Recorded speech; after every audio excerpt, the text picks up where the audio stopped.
Greg Cote of the Miami Herald is in. Top 10 sports columnist in the United States, according to a voting of the nation sports editors. He was pretty soft on Jeter this morning in a column. I did not feel like he went after anybody here. He was gentle. Another Marlins betrayal. Yeah, but the betrayal was Bruce Sherman more than Jeter. Well, I hear these reports, and that doesn't sound real to me. $15 million.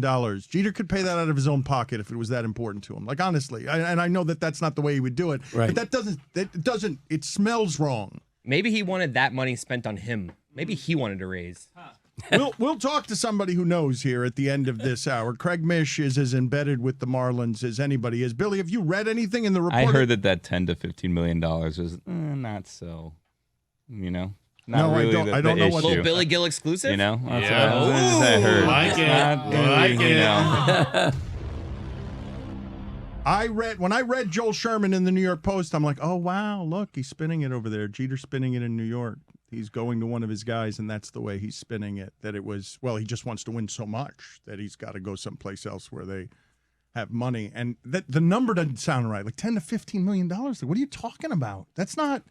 That wouldn't be something that would be a deal breaker, and it also wouldn't be something I don't think that a major organization would worry about very much. Well, but when your payroll is $60 million, 15 percentage-wise is a big raise. The club is worth more than $1 billion. Right. Like you can't. That doesn't mean he wants to pay someone an extra $10 to $15 million. If you value what Derek Jeter brings, you don't lose it over that amount of money. What if it was just a general disagree? Like, what if he thought 5 years ago they're going to start spending money, and there was just a general shift of they were being real nervous about money, so he's just like, this is not what I signed up for. He did think they were going to start spending start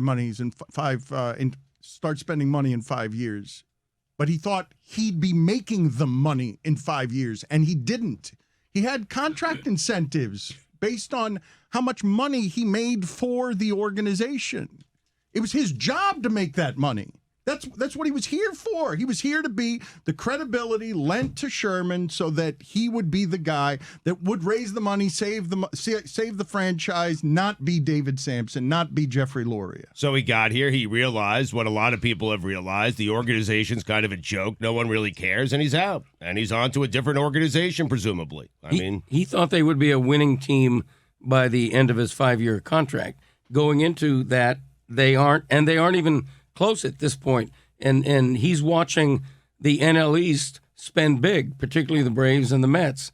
They're now at best the fourth of 5 teams in the NL East. It's a long climb, and they needed bigger spending in free agency this past offseason. They got the one guy, Garcia, nice signing, hit 29 homers last year. Well, it's not just a nice signing. It represented something they don't do, which is long-term commitments. Right. They gave 4 and 5-year contracts to people, which is not something they've been doing. But, Stugotz, what's your opinion here? Because what was Jeter's job if you're saying, well, he came, didn't do anything, and then left after 5 years? Like, what's your opinion? Well, his job was to turn the Marlins into a winner. He didn't do the job, and so he's leaving. And he realizes the job is a lot more difficult than he probably thought, because Greg is right.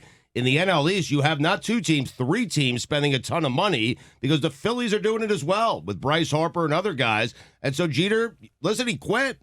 Like, he quit on the Marlins. He said, hey, this job is too hard for me. The organization is not invested enough.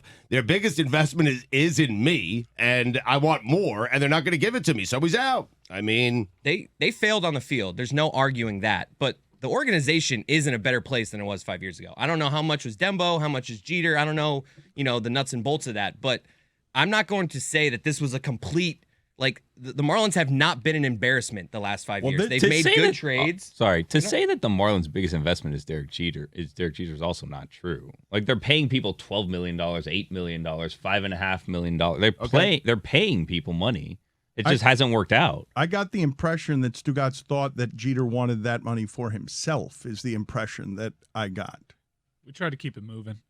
Or that he wanted to spend $15 million more on the team. That's just speculation, because it's hard to believe he would leave over 10 to 15 million of payroll. That is such a small amount. Whereas he maybe just wanted more money. I think that was just We're just kind of speculating here. It probably came down to Castellanos, a lot of people are suggesting, because they were in talks with Castellanos, and then the lockout happened. I guess, well, it's not technically a lockout yet.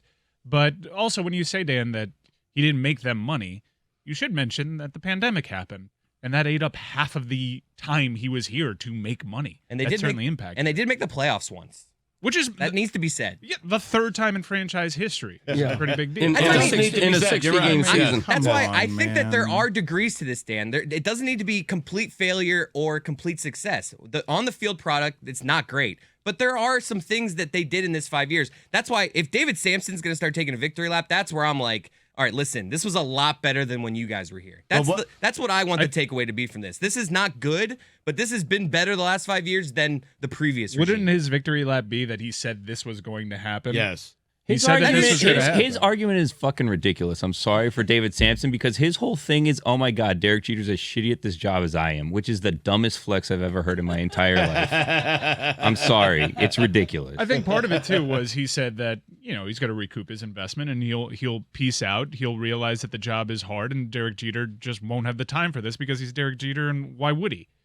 Derek Jeter was a great player and a great leader on the field. You guys expected that to carry over to the front office? Like, think about the expectations we had when Jeter came down here. We were excited because it's Jeter. But you guys actually expected him to put a product on the field that was going to win them multiple championships? I think that they thought it was going to be a lot easier to develop talent and come in and then spend money and plug in the holes. And they hadn't been able to develop that talent at the minor league level enough where they're just plugging in holes. So they have to spend money, and more money than they thought, on more holes than they thought that they would have when they thought that Denbo would come in and fix the minor league system. Now, the minor league system is obviously a lot better than it was, but they're still not there. And then there were misses like Victor Mesa, who they paid a ton of money to do nothing. He's been in like Double-A his whole career. You could argue that it was so bad before that Billy and I could have improved the farm system. So from that aspect, it was so bad before. One of the things that you guys are saying, because the Marlins didn't care about the farm system before, and they do now. But when you say he did a good job, a whole lot of people could have come down here and just dumped everything they had to reinforce the minor leagues with prospects. Like, legitimately, anybody could have done that. Somebody with no experience did. Jeter didn't have any experience in that job. I believe anybody could have come in and stripped it all down and lost a bunch of games, and you guys are using that playoff experience. Like, get out of here with playoffs. Like, it was 60 games, and they were a 500 team for 60 games. They still made the playoffs, though. Stop. It was a pandemic. Like, they made the playoffs, expanded playoffs during a 60. The season was 100 games shorter than it normally is. More than half the teams made the playoffs. The original They advanced, original Marlins started 31-32. Did they really? And lost 100 games. Amazing. So what do you want? Like, what do you want? You want them to win 120 games a year? Like, how are they going to do that when they sold off their entire team and they were trying to rebuild? I don't understand. It's like 3 years into a rebuild. And they made the playoffs. So instead of saying, you know what, they made the playoffs, it's let's shit on the Marlins because they're the Marlins and they're not the Heat. Like, that's what always happens in this city with every team. Well, Jeter did that, Bill. I mean, By the way, Jeter's the one Jeter who leaving bails. is relatively insignificant. Right. He's a 4% owner in the team. Right. He's the CEO. He's just a big name. They'll just have someone else come in and be a CEO. It doesn't really matter. But when you're the same Marlins, owners, you need a big name. you don't need a that big. face. Well, you clearly don't need a big name because what did it do for them? Like, what did Derek Jeter do for them? He's going to leave, and all these problems that we're saying, by the way, the ownership is still exactly the same. Derek Jeter's leaving, and he only owned 4% of the team. But he was the symbolic face of it, though, Billy. Like, he was the one who was meant to represent, and I think this is where this can be viewed as a failure. He was meant to represent regime change in the Marlins organization. And there was. And provide a sustainable path towards success. And I just don't think the Marlins are there yet. They are not set up to have sustainable success for the long term because their prospects have not come through. And on the business side, which is one of the things he was meant to change, the corporate community did not respond and all of a sudden start supporting the Marlins. The regional TV landscape really hurt the Marlins because there's basically no one competing with Bally, and Bally is in a really difficult place financially right now. So the raises they were supposed to get in regional TV money did not come, and so where is the path towards long-term revenue success? So the Marlins have not really shifted that much other than changing course and being, for some reason, a short-termist organization under Laurie and Sampson without the money to back themselves to a now prospect-based organization that hasn't really developed particularly hitting prospects. I believe that something that you guys are doing when you say they're in better shape than they were before, and I'm not here to argue on behalf of the previous regime, but 3 all-star outfielders and Jose Fernandez is not a worse position than they're in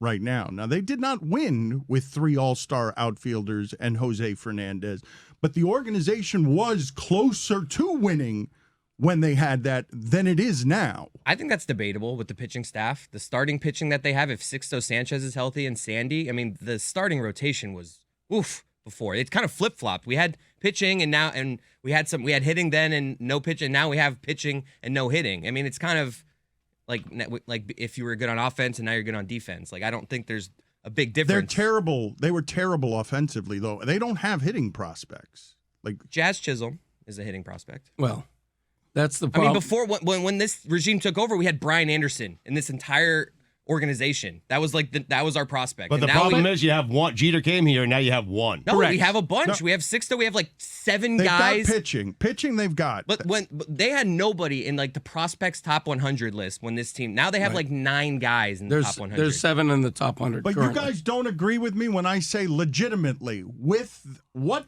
they inherited, an outfield of all-stars. They did nothing. That outfield, while they may have been all-stars, did absolutely nothing, Dan. And it's a misrepresentation because and David Sampson has said it multiple times, that they were going to do the exact same thing. They were going to get rid of all of those players. So this regime didn't do anything different than the previous one would have done with those exact same players. Those 3 players are all better than anyone they have now. Sandy Alcantara is better than Marcelo. and they got him for Alcantara is a Ozuna, right? legit ace in this He is a league. legitimate I mean, ace. that was from Marcelo Ozuna trade. I'm not disputing that he's a legitimate ace. He's one of the reasons. He's the only. They got a couple of guys they gave 5 years. He's a sure thing if nothing happens with his health. I'm saying to you that I legitimately could have put any one of you in charge, and said, look, here's the deal. Here's the roster. Go just get a bunch of arms. Go just find arms. Like, just go pour it all into big arms. They did. Some of them hit. Some of them haven't. But anybody could have done that. You say that, but the Marlins traded Miguel Cabrera for peanuts. Well, they traded Right. and they traded an eventual NL MVP for peanuts as well. Like, they got nothing for Christian Yelich. And like, to me, the disappointment in the Jeter era is not necessarily what we're talking about, which is, are they better? Is that a new owner was meant to represent that you acquire this team and then pump some money into building around Yes. Ozuna, Yelich, Stanton, and a decent lineup, as opposed to having to tear that down to then build it back up. Like, the disappointment for me was kind of sealed from the moment that plan gets revealed, that it's basically, we're going to be a venture capitalist firm, break it all down to then build it back up again. Like, it's a disappointment when it's no different. Like you said, like Billy It said, felt like the last 20 years. Samson and Loria Yeah. would have done the same thing. Right. But that's the problem, But with is this- that they did do the same thing, and that this idea of building a prospect-facing organization has not yet come to fruition in 5 years. But with this market, can it be any different to that? Even the Yankees don't spend like they used to back in like the early 2000s, where they were just giving everybody hundreds and millions of dollars. Oh, but $61 million as a payroll. No, it's bad. It's crazy. In a sport that has a ton of money, even as they fight over it, in a sport that has new age media, they're going to go into streaming now. They're going to be streaming. The streaming wars are going to include the ability to put baseball games on. They're locked out over giant amounts of money. And a 61. I mean, Chris, you got $50 million. Come on. Yeah. I mean, a $61 million payroll. Like, I'm glad that they're not just giving YN Chen $100 million. So, like, I do want them to, be discerning with this. But basically, I think what I'm saying here is the Marlins seem like the kind of team that are going to have like 5 marriages over their life. And this last marriage we just got out of was better than the one before it. Is really all I'm saying. It was shorter. I'm just don't want the sometimes that's better. David Sampson victory lap is really what I'm like angry against here, because this is better than it's been before. That's all I want. I would say they won a World Series under David Sampson, which is They better than inherited that team, and everybody knows they inherited that team. And it was the second year, and then they couldn't do anything since then. In the 20 years that followed as owners, they couldn't make the playoffs. They had maybe like 2 winning seasons after that. I'm just saying Inheriting it doesn't make much sense to diminish a World Series and push back on people that try to diminish a half-season playoff appearance then. I totally get why Jeter grew frustrated and impatient with the lack of spending and the $61 million payroll. Owners are making a ton of money across baseball. That's why the lockout hasn't been solved. That's why there's not a new CBA, because the past two CBAs, the owners fleeced the union. They got more than twice as much money, relatively speaking, as the players got in raises. And that's why the players are like, we won't get fooled again. That's why they're being so stubborn this time. Owners are making a shit ton of money. The Marlins got the new television deal, which wasn't what they wanted, but it's still a lot more money. They got the naming rights for the ballpark. There was no reason not to appreciably raise that player payroll. And I totally get why Jeter's like, this is not what I signed up for. We're 5 years in. I'm not sure that's true. Like, I'm really not sure. If we're making, are we going to believe that? Because I'm not ready to believe that it was $10 or $15 million. I believe that the best way to get out if you're trying to quit early and have failed is to say, well, philosophical differences, they didn't want to win as much as I did. Like, that's the way I'd frame it. And how do you see the truth? I don't know what the truth is. I don't think that we know what the truth is. I'd like to know the truth. I think the reporting on this is going to. I don't think that the Marlins are just going to take that. I believe if it's untrue, they're going to start leaking information that's different than that. But Dan, $15 million in payroll brings your payroll up to where the A's are, brings it up to where the Rays are. But you have to compete with the world champion Braves, the Philadelphia Phillies, the New York Mets. You were fourth in the division last year. So what difference does $15 million make that's going to get you from fourth to first? That's the Rays and the A's payroll, $15 million. Maybe it means a lot. That's what the A's and Rays are spending, $70 million. That's like two players, maybe. One or two average players is $15 million. I'd be stunned if it was just about 10 to $15 million. No, that's too little. They didn't even make the number specific. It was just 10 to 15 million. I'd be stunned also. I'm just pointing out that the Rays, there are good teams whose payroll is in, $75 million. They're not $10 to $15 million away. Like, that's just, they're $10 to $15 million doesn't make this a success. They're not a Castellanos away. No, they're not $10 to $15 million away. The Mets payroll next year is projected to be $236 million. And what? For third place, by the way. Seriously, though, that team, let's see that first. That team has thrown a bunch of money in the past, and it never results in anything. I'm not really seeing what Sampson's doing on Twitter. I haven't been paying attention to it, but I haven't either. I don't even know if he's taking a victory lap. I'm just assuming. He deserves to take a victory lap in that he said this day was going to come. This was always the plan for Derek Jeter. Cash out on something he actually didn't put any money down. And that's, if he's celebrating, I think he would be celebrating, I told you this was going to happen with this specific guy. This was always the plan. But here's the thing. Sherman and Jeter never misled anybody.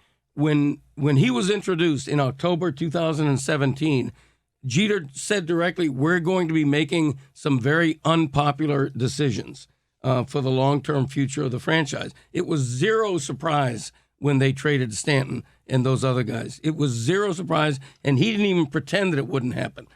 He was pretty forthright in his introductory news conference, if you look back on it. When you mention the lockout, Jeff Passan said something that is indisputably true, but I thought was an interesting way of putting it, that if you eliminate the 1,200 baseball players during this lockout and replace them with the next best 1,200 players, your product is going to suffer greatly. And his point was, if you replace the 30 owners, not only does it not suffer, it might get better because these owners can be pretty bad. But Billy, I'm not clear on where it is you stand on the Marlins as your team. Do you believe they're better today? You're right what you're saying. It's just a name leaving. It doesn't much matter. I don't know if Dembo's going to – is he going to go with him?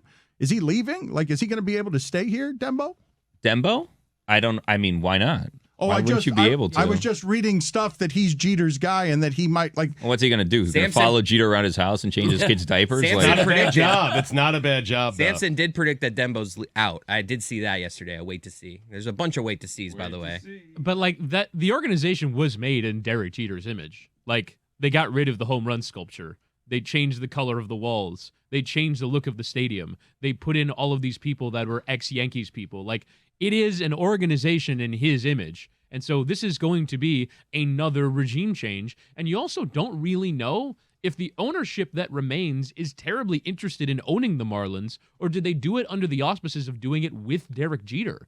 So are we on the brink of seeing the Marlins being sold again to someone who might actually care? Nobody has reported that they are for sale. I have seen it reported that there are suitors, that the franchise value, because Sampson says they overbid by $300 million because Jeter wanted to get it from A-Rod, and now the value of the franchise is said to be $1.1 billion.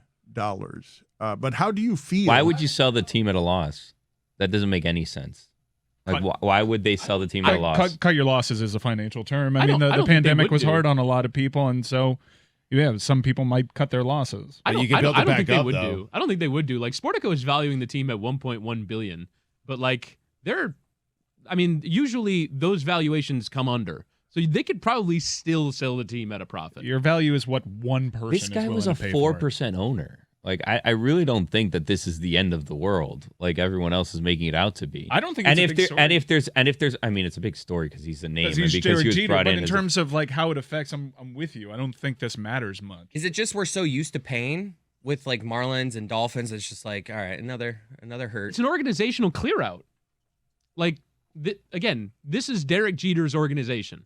The vision, indisputably, everything was he's his the idea. Him and Mattingly are the only people that anyone knows nationally. Like everyone else is disposable, faceless people. All of them, unless you're a huge baseball fan. Kim Eng probably just has more power right now, and she's known nationally, right, Dan? I guess that she would classify because she's a historic and pioneering hire, and she does. It's being reported that she does get more power with this, and there's still questions about who's going to be running the organization, whether Dembo's going to stay, whether she's going to be running it. But when you think nationally, the reason the Marlins are on television yesterday is because the one guy who couldn't leave left. Like, that's the only thing that makes that a story. Mattingly, maybe Mattingly, but what makes it land with, oh, can you believe this happened, is the person doing it, because he lent his name and credibility. That was his value. Mike, you mentioned something, and I think I got this wrong on Twitter, because I believe Jeter did put in some of his own money, but ended up getting a salary that made it so that this wasn't offset. going to cost him anything. I thought he had to put in $20 or $25 million. He got exactly He's back getting what he $5 put million in. a year. Yeah, Right. he did 5 years of $5 million a year. He put in 25. And so he cashes out at close to $50 million. He cashes out. It didn't end up being $5 million a year. It ended up being $10 million a year, and he didn't finish the job. But he was here to lend credibility to all of it with the idea of public relations change will help this. And as Tampa still struggles with attendance, even though they can do it cheaply and they do it smarter than everybody else, because if you're going to do it on the cheap, the way Jeter was going to do it and Sherman were going to do it, you have to be smarter than everyone else. And it's harder now that everyone knows about Moneyball, and now that the Dodgers, with all the money in the world, are also applying the same tactics that Tampa and Oakland use. It's harder and harder to be smarter than everyone else doing this. You're where on this, though, Billy? Have you talked yourself down? You were cursing yesterday. You called him a robber baron. Well, you called him a coward. You called him a carpetbagger. And today you're coming in here, and it sounds like you're defending him. I'm not defending him at all. I'm It just just doesn't saying matter, right? It doesn't really matter. Yeah. Whether he's here or not, it doesn't matter. He was a minority owner. He was the CEO. Someone else will come in and be a CEO. But things aren't drastically going to change because he's gone. And by the way, if they do, as we're saying, they're not particularly close now. So like, wow, oh my God, they may have to have all. What if they sell the team? Like, what if they sell the team? What if they sell the team? And what are we going to, oh my God, we're going to go from like 62 wins to what? Like 61 wins? Like, what difference does it make at this point? I don't think that him leaving is that big of a deal. But Billy, you do kind of like get up and defensive about people shitting on the Marlins all the time, right? And like this being another example of people shitting on the Marlins again. I would ask you, like, what's the upshot here? Like, what's the positive spin on the last 5 years, essentially, for the moment, appearing to be a waste? The farm system's now a top 10 farm system. Top we five. have two. If Sixto's healthy, we have two ace level pitchers. And that's it. I mean, it's not all great, but there are some things cool, better uniforms.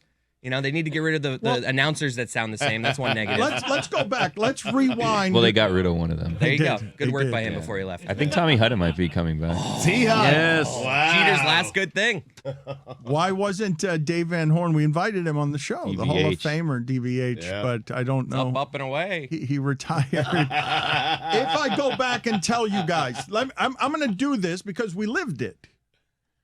If I go back and tell you guys, hey, your outfield is Stanton and Yelich and Ozuna, Yeah.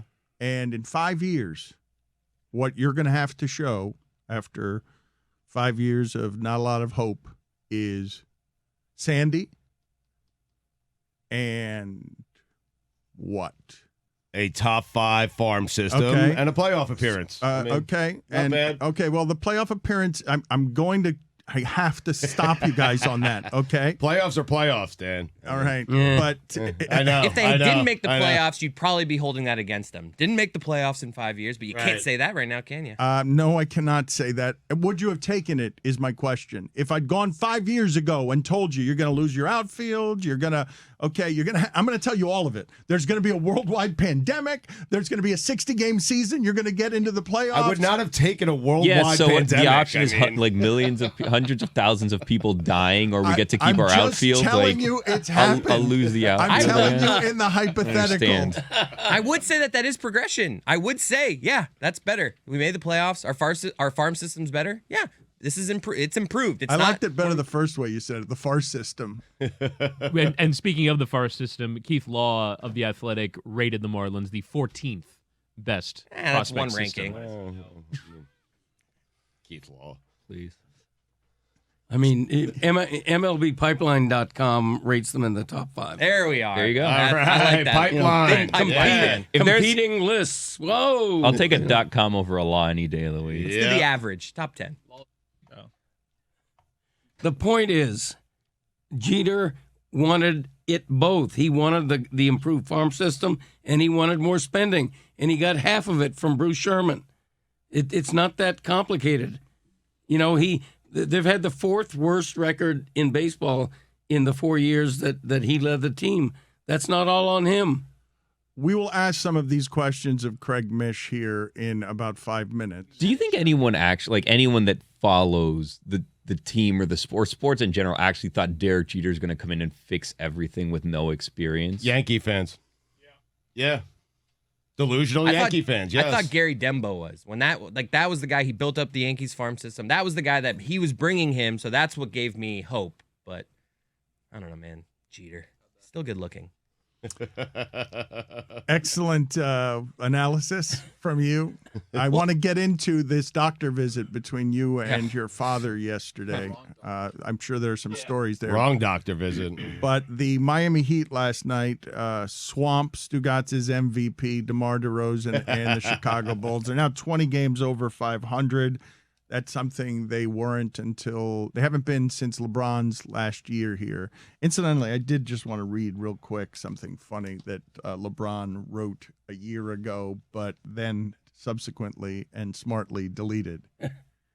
Keep talking about my squad, our personnel ages, the way he plays. He stays injured. We're past our time in this league, et cetera, et cetera, et cetera. Do me one favor, please. The please is capitalized, 3 exclamation points. And I mean, please. 3 exclamation points, all letters capitalized. Keep that same narrative energy when it begins. That's all I ask. # thank you. # delete it. I would love to know when he deleted it. Like, I would like to know which game it was when he's like, oh my God, I can't believe this is still out there. And the sad part about it is we didn't keep the same energy with the narrative because do you know how hard it is for fans to be right and media to be right and then just walk away and be like, I don't want to take the victory lap. It makes me, it's old I'm and exhausted. sad. I don't want to really make fun of the Lakers. Holy shit, Ja Morant can dunk. Jesus Christ. It was Ja Morant. amazing. Oh, my God, Ja Holy Morant. hell. He just pointed at the guy from the Yes. Spurs and just threw it right in his face. My God. Did you see a lot of Heat fans were upset because the Heat were flexed out of TNT because there's a big game. Nets Heat got moved out of the way for Celtics Memphis Grizzlies. And you saw last night why they're doing that. The league wants to crown a new exciting star, and Ja Morant is insane. And he's appointment television right now, and it's probably the right move by TNT. He has 90 points over his last 2 games. He had a shot that was better than the actual dunk last night. I don't know if you saw it. It was like an alley-oop baseline shot where he jumped up, caught it in the air, shot it, it went in, and then he had the dunk like 2 minutes later. He's incredible. Allen Iverson posted a picture of his MVP trophy with Ja Morant's jersey around his MVP trophy, saying he's the next me, essentially. He is so fun to watch. Is he the next him? The next Wade? This reminds It's me like Derrick of, Rose, of his youngest, rookie year. youngest Yeah, it's like Wade. Rose. Yeah, he's more explosive than Derrick Rose was. Derrick Rose would take a bunch of contact and get to the foul line. He had his explosion, but it's hard. He's got like Westbrook explosion, Ja Morant. I would say, if anything, he might be the next Westbrook. Well, that you got to be careful with, right? Because then you're putting him in the More class efficient of, well, just best athlete you've ever seen and more efficient as well. Because Westbrook was a lot of athleticism. Iverson was an inefficient basketball player. The reason that I cited Wade instead of any of the others is because Wade was an efficient basketball player, and young athletic Wade. This looks like it might be better than young athletic Wade, which is hard to fathom. He's 50% from the field this year. He's 35% from 3. So that's what Ja Morant is. There's something about a guy who's 6'2", 6'3", playing amongst giants and being able to jump up and dunk in their face. It is so fun to watch. And skinny. He's like 175 pounds. He's like bony. What are you laughing about, Cody? And I'm not saying he's not all that, but it seems like we're putting him in the Hall of Fame and ranking him among all-time greats. Memphis, 43 and 20 in the West. Pump the brakes. Greg, he's averaging 28 a game. I've seen enough in year 3. I'm going to go ahead and put Ja Morant in the Hall of Fame. Same here. Yeah, Everyone makes fine. that Hall of Fame, man. More about You're that right real about estate. that. No, you're right about He'll that. be making the Basketball Hall of Fame. Right. Everybody makes the Hall of Fame. I just want to know how many minutes I want to say this season, but I could go for his whole career, has Greg Cote watched of Memphis Grizzlies in the last 5 years? I'm not a Ja Morant is worth 0. watching. The Grizzlies aren't worth watching apart from him. He has not in my watched a opinion. single Grizzlies That's game not in true. 5 They years. have the second best record in the NBA since the new year. I mean, Okay. Who's your second favorite Grizzly to watch? I don't know Grizzlies. I thought he was going to say Frank the Tank or some sort of. No, he was going to say Grizzly Adams. Yeah, I was setting him up for Adams. that. Grizzly He Adams, good. set you right up. He threw I know. He threw you a lob in your wheelhouse. He was rattled because he knows he hasn't watched any Memphis Well, Grizzlies. but it's just funny that he wants to be the first out there with the pump the brakes on Ja Morant. Well, I do tape. think Proud of you, Greg. someone in here needed to do it because everyone in here was doing Seriously. I it. mean, there's no disputing. Put up 52 last night, and he's Pump the dunking. brakes. There's no Do it in need. the playoffs. Why do I need to pump the brakes? He did do it in the playoffs. He got them to the playoffs. How many rings does he have? He knocked Do it in Steph the Curry out finals. of the play-in. Pissed everybody off last year by knocking Steph out. All right, Play-in. not only don't pump the brakes, accelerate. All of a sudden, Ja Morant, it's no longer Jordan versus LeBron. It's now Jordan, LeBron, or Ja Morant. Let's just go there. He should be a Knick. I can't even watch him. It breaks my heart. The Knicks had the worst record in the NBA. They had the best percentage chance of getting the number 1 overall pick. They didn't get that, which would have been spent on Zion Williamson. They didn't get number 2, which would have been Ja Morant. They got R.J. Barrett. He's a nice, He's he's a solid. nice player. He's not Ja Morant. Nice little player. Nice little player. He's a nice little player. Nice Thank little you. player. You I mentioned need a great player. You mentioned that Greg Cote is giving opinions while not having watched any Grizzlies basketball. That's the allegation. That is an accurate allegation, I believe. But speaking of which, Colin Cowherd, what are you doing? You are clearly not watching the Heat at all. You haven't watched the Heat for 3 seasons. This reminds me of when Stephen A. Smith is on his radio show live talking about the Heat, trying to explain their record, and you can hear him going through their roster, looking at their names. You can hear him just sort of reading, okay, I haven't been watching this team either. Colin Cowherd is saying trade Tyler Hero, Duncan Robinson, Kyle Lowry, and 3 first-round picks to make his Los Angeles Lakers of LeBron James better by bringing LeBron down here. I think I do that. I think I'd do that too. 3 first. Come on now. 3 first. Who cares? LeBron, It's like in I mean- 2042 at this Right. point. They Yeah. never have first-round picks. That means he sees the value in these Heat players. So maybe he is watching. Yeah, the Heat. maybe. He just traded a third of them. Well, he Yeah, but wants for them on the LeBron, Lakers. He wants them on his team. No, Yeah. one of the things that he said, though, he wasn't buying the reason I'm like, you're not watching this team. He was saying he doesn't believe in Kyle Lowry. He doesn't believe in Kyle Lowry on this team as an elite point guard. And you haven't been watching. It's fine if you want to say that about the playoffs, but you haven't been watching this team and what it does when Kyle Lowry is there and when he's not there this year, if that's your assessment on Kyle Lowry. By the way, not being able to follow the Miami Heat is, I think we all understand that's what's going on here. Really difficult to do when that team made an NBA Finals in the last 2 years.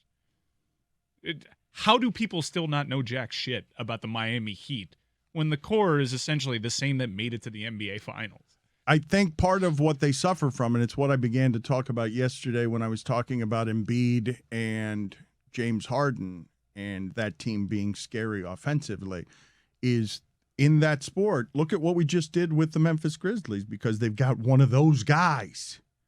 The Heat, now you can make the argument, man, Lord knows if you're watching this team, Bam Adebayo can win, he should win Defensive Player of the Year, or I haven't watched all the great defensive players in the league, but he's doing things that not a lot of people can do, guarding 1 through 5, making it impossible for everybody. He's an elite defensive player, but that doesn't mean much for stardom. Why isn't Jimmy Butler that guy? He's an all-star. I mean, Because Jimmy Butler feels to me that he's been elevated by his time in Miami, and he's got some of these commercials, but that he's not on this level with Ja Morant, that there are 15 guys that you think of stardom, of fame, of he's a franchise carrier. And even though you saw Jimmy Butler do it, even though he got to the finals, even though you could make an argument that Jimmy Butler could be a champion right now as the leader of that team if they don't have a couple of injuries. Right. We saw him do it.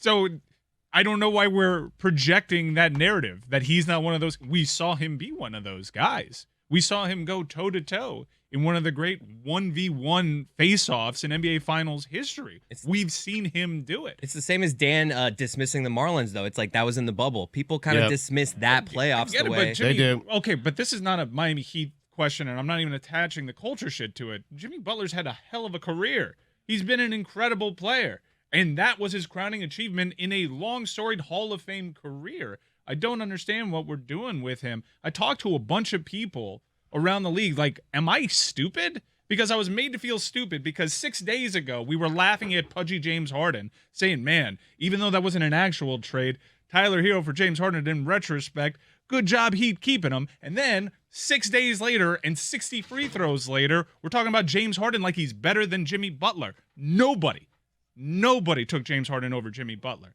You can have a debate about Bam Adebayo and James Harden right now, but over the last 10 games, Bam fully back from injury, Bam Adebayo has been absolutely special, and he's the best player on this team right now. Butler, Bam, and LeBron, though. I mean,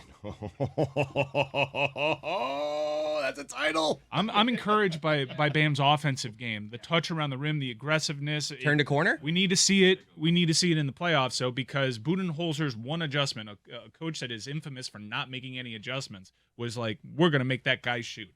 And Bam didn't answer the bell whatsoever. The aggression with him has always been the thing. So we need to see that in the playoffs. But I'm not doing this. We need to see it with Jimmy Butler, and then when it happens, we're going to believe it. I saw the damn thing. You saw the damn thing. I saw James Harden have a couple of seasons that Jimmy Butler could not have. I don't know. I can't. Very different players. Of course, they're very different players, but one of them was. The argument was being made at the time for that guy's as good a scorer as there's ever been, there has ever been. As good an offensive player, you Right. can argue.